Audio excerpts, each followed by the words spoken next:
चुनाव आयोग जो व्यक्ति को जोड़ने का काम करता था, मृत व्यक्ति को हटाने का काम करता था, लेकिन इस बार पहली बार मतदाताओं की चोरी हो रही है और मतदाता यह चुनाव आयोग करा रहा है। मात्र 5 दिनों के अंदर 2 बार डीजल और पेट्रोल के दाम बढ़े हैं। अगर हिम्मत थी प्रधानमंत्री जी को, भारतीय जनता पार्टी की सरकार को, क्योंकि उस समय भी खाड़ी में तनाव था, उस समय भी खाड़ी में युद्ध हो रहा था। विगत 2 चरण में करीब 6 करोड़ मतदाता डिलीट हो चुके हैं और जिस तरह से अंदेशा है कि फिर 4 करोड़ डिलीट न हो जाए, इसके लिए हम लोग पूरी तरह सतर्क हैं। महंगाई को जायज ठहराने के लिए इस प्रकार के नोटंकी किए जा रहे हैं, जबकि महंगाई से लोगों की कमर टूट चुकी है। रुपये का अवमूल्यन इस प्रकार देश में कभी नहीं हुआ। 2024 में भी पेपर लीक हुआ था, उस समय भी जांच बिठा, संसदीय समिति ने रिपोर्ट सौंपी सरकार को, सरकार ने उसे हंसते हुए कूड़ेदान में फेंक दिया, दरकिनार कर दिया। इलेक्ट्रॉनिक मीडिया और प्रेस मीडिया के सम्मानित साथीगण, आज के प्रेस वार्ता का मुख्य विषय एसआईआर से संबंधित है। आप सबों को अवगत है कि एसआईआर 30 जून से 29 जुलाई तक यहाँ पर चलने वाला है और इसके लिए हम लोग एसआईआर का स्वागत करते हैं, लेकिन जो हमारे योग्य पात्र हैं वह छूटे नहीं और गलत व्यक्ति, अयोग्य व्यक्ति जो है जुटे नहीं। अभी संविधान की धारा अनुच्छेद 324 में चुनाव आयोग को यह स्पष्ट अधिकार और शक्ति दी गई है कि ये मतदाता स्पष्ट रूप से मतदाता सूची को तैयार करना, अपडेट करना और जरूरत पड़ने पर उसका गहन पुनरीक्षण शामिल है। लेकिन जिस तरह से देखा जा रहा है कि वेस्ट बंगाल में काफ़ी तादाद में वोटर डिलीट किए गए। हमारे फरक्का से जो माननीय विधायक चुन के आए हैं महताब शेख जी, उन्हें भी एसआईआर से हटा दिया गया था और सुप्रीम कोर्ट जाकर के ट्रिब्यूनल बेंच से उनको न्याय मिला और तब फिर वे चुनाव में भाग ले सके और विजयी बने। तो इस तरह से अभी हम लोग पूरी तैयारी में हैं। हमारे पॉलिटिकल जो झारखंड के हैं सब कोई BLA 2 बना करके, और हमारे यहाँ करीब 29,000 BLA प्रत्येक पार्टी को बनाना था, जिसमें अभी तक 21,000 के लगभग जो चुनाव आयोग का रिपोर्ट है बन चुका है और उन 21,000 में हमारे कांग्रेस पार्टी की ओर से 17,000 के लगभग हमारे 17,281 BLA हम लोगों ने बनाया है और मास्टर ट्रेन द्वारा उन लोगों को हम लोगों ने विभिन्न प्रखंडों में जाकर के, विभिन्न जगहों पर जाकर के मास्टर ट्रेन लोग उन लोगों को प्रशिक्षित करने का काम किए हैं कि किस तरह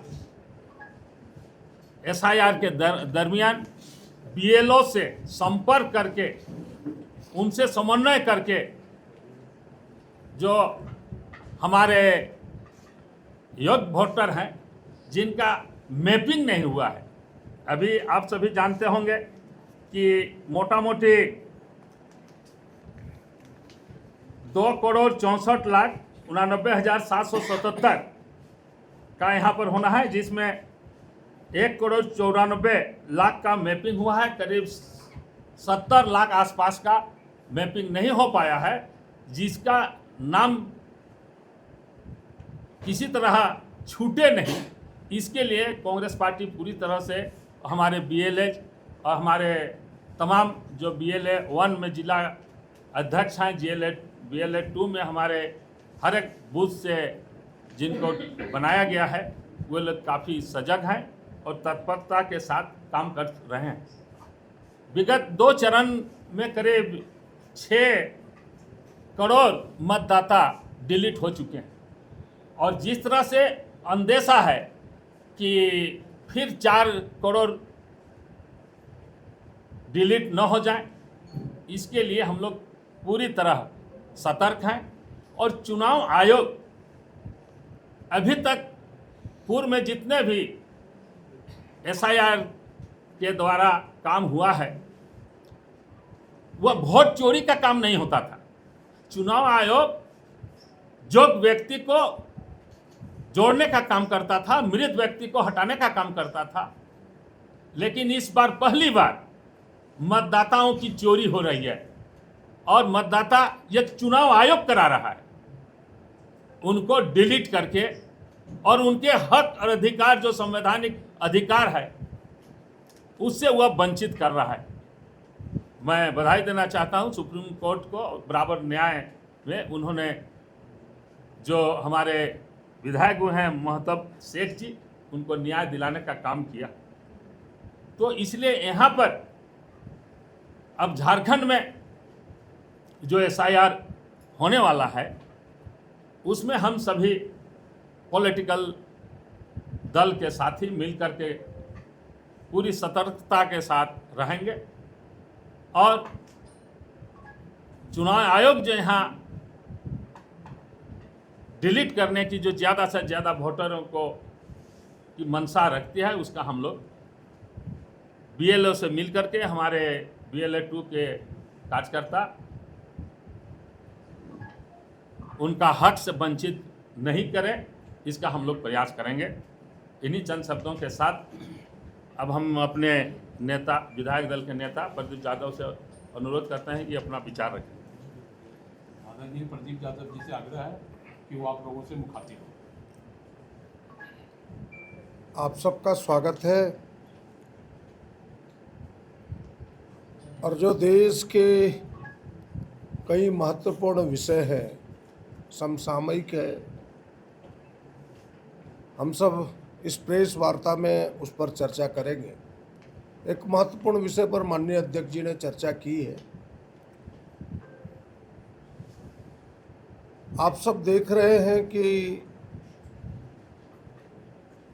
देश के प्रधानमंत्री घूम घूम करके उपदेश बांट रहे हैं और उपदेश यह है कि भाई सोना मत खरीदो, गाड़ी का कम उपयोग करो।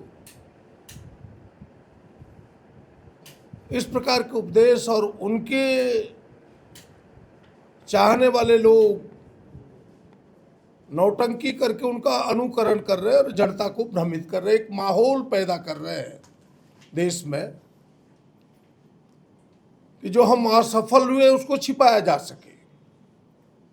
और ये सारा नौटंकी उनकी असफलता को छिपाने का प्रयास है, सच से लोगों को दूर करने का प्रयास है। और मात्र 5 दिनों के अंदर 2 बार डीजल और पेट्रोल के दाम बढ़े हैं। अगर हिम्मत थी प्रधानमंत्री जी को, भारतीय जनता पार्टी की सरकार को, क्योंकि उस समय भी खाड़ी में तनाव था, उस समय भी खाड़ी में युद्ध हो रहा था, जब बंगाल के चुनाव थे, जब केरल के चुनाव थे, 5 राज्यों के चुनाव थे, उस समय आपने पेट्रोल डीजल का दाम क्यों नहीं बढ़ाया? अब उनको सही ठहराने के लिए सारा नौटंकी है और जनता पर अतिरिक्त बोझ है। महंगाई को सच बताने के लिए, महंगाई को जायज ठहराने के लिए इस प्रकार के नौटंकी किए जा रहे हैं, जबकि महंगाई से लोगों की कमर टूट चुकी है। रुपये का मूल्यन इस प्रकार देश में कभी नहीं हुआ। आप सबके ध्यान में, आपकी कलम से ये बातें सार्वजनिक हो रही है कि $1 के मुकाबले हम 96.20 हो गए। इससे ध्यान वो भटकाना चाहता है। हम इसकी लड़ाई लड़ रहे हैं। दूसरा, हमने पहले कहा कि कई मुद्दे हैं। नौजवान देश का आक्रोशित है, बेबस है, लाचार होकर खुदकुशी कर रहा है। नीट की परीक्षा में जिस तरह से पेपर लीक हुआ, और ये पहली बार नहीं हुआ, 2024 में भी पेपर लीक हुआ था। उस समय भी जांच बिठा, संसदीय समिति ने रिपोर्ट सौंपी सरकार को। सरकार ने उसे हंसते हुए कूड़ेदान में फेंक दिया, दरकिनार कर दिया, उनके सुझावों को माना नहीं। और आज ऐसे ऐसे लोगों को प्रमुख स्थानों पर बिठाया जा रहा है, जो एग्जामिनेशन कंट्रोल करता है, जो यूनिवर्सिटी को कंट्रोल करता है, वीसी, प्रोवीसी, योग्यता के आधार पर नहीं, जो आरएसएस के विचारों को मानता हो, जो भारतीय जनता पार्टी का झंडा धोता हो। उनकी योग्यता क्या है, उनसे उनको मतलब नहीं है। और ऐसे लोगों की संलिप्तता सामने आ जा रही है। 2-2 बार घटना हो गई। आज जो संस्था एनटीए, उस संस्था पर प्रश्न चिन्ह हो गया है। और शिक्षा मंत्री को की बर्खास्तगी होनी चाहिए, उनकी पीठ थपथपाई जा रही है। जिन लोगों ने जान दी, आप सबको पता है, ऐसे लोगों का जान देना, बेबस होकर के नौजवानों का, नवयुवतियों का, देश का शर्म से माथा